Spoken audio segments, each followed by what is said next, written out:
In this video, we'll learn how to find and graph the inverse of a function. So to begin, it's useful to recall what the definition of an inverse function is. So recall that if f is a one-to-one function with domain A and range B, then its inverse function f inverse has domain B and range A and is defined by f inverse of y equals x if and only if f of x equals y for any y in B. So it's got to meet the criteria that it's one-to-one, and then we can find an inverse of a function. So we'll talk about how to find the inverse of a function algebraically, and then we'll talk about how to graph the inverse of a function. And we'll do an example of both of those so you can see how it's done. So to find the inverse of a one-to-one function, first we write out y equals f of x, solve the equation for y, and then we interchange the x and y, and the resulting equation is f inverse of x equals y. And to graph the inverse of a function, the graph of f inverse is obtained by reflecting the graph of f over the line y equals x. Let's see how to apply this knowledge. Let's find and graph the inverse of f of x equals the square root of x minus 2.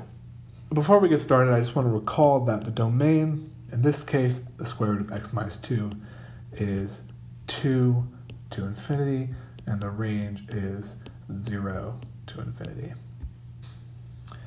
So we've got f of x equals the square root of x minus 2, which equals y, so we can say y equals the square root of x minus 2.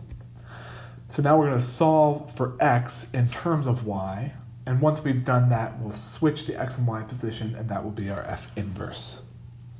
So if we square both sides, y squared equals x minus 2, and then solve for x, we have y squared plus 2 equals x, which implies f inverse of x equals x squared plus 2. Now the trick to this is it's not just x squared plus 2. It's x squared plus 2 for all x greater than or equal to 0. When we find the inverse of a function, the inverse has the opposite domain and range. So when we graph this, we'll graph f inverse with a domain of 0 to infinity and a range of 2 to infinity. So let's graph it. Okay, so first let's graph f. So the f of x is the square root of x minus 2. So at x equals 2, we'll have 0. X equals 3, we'll have 1. X equals 6, we'll have 2. So we look like this. And that's a pretty typical square root function. We're pretty familiar with what that looks like. Now let's go ahead and graph our f inverse in a different color.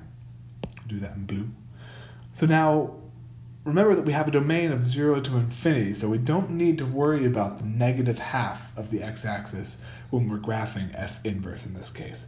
So we'll plug in 0, and we get 0 squared plus 2 equals 2. And so this is already starting to make sense with the range, 2 to infinity. Then at 1, we have 1 squared plus 2, which will be 3. At 2, we should have 6, right up here. And then if I graph that like that, that's f inverse. You should notice that these two graphs take the same shape. And if I draw a dashed line between them, it highlights that there's this symmetry about this line, y equals x.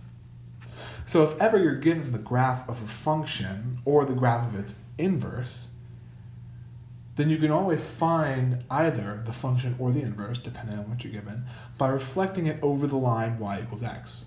Now, a little note on why we have to define this parabola for domain 0 to infinity. If I just begin to draw it out this way, etc. and so forth, you'd notice that now the parabola is not one-to-one. So for this parabola to be the inverse of the square root and vice versa, we have to define a restricted domain for the parabola. So to summarize, we first found algebraically the inverse of the function f of x equals the square root of x minus 2 by solving for x in terms of y, then switching the x and y. So we have f inverse of x equals x squared plus 2 on the restricted domain 0 to infinity. Then we graphed both f and f inverse, noticing that f inverse and f are reflections of one another about the line y equals x.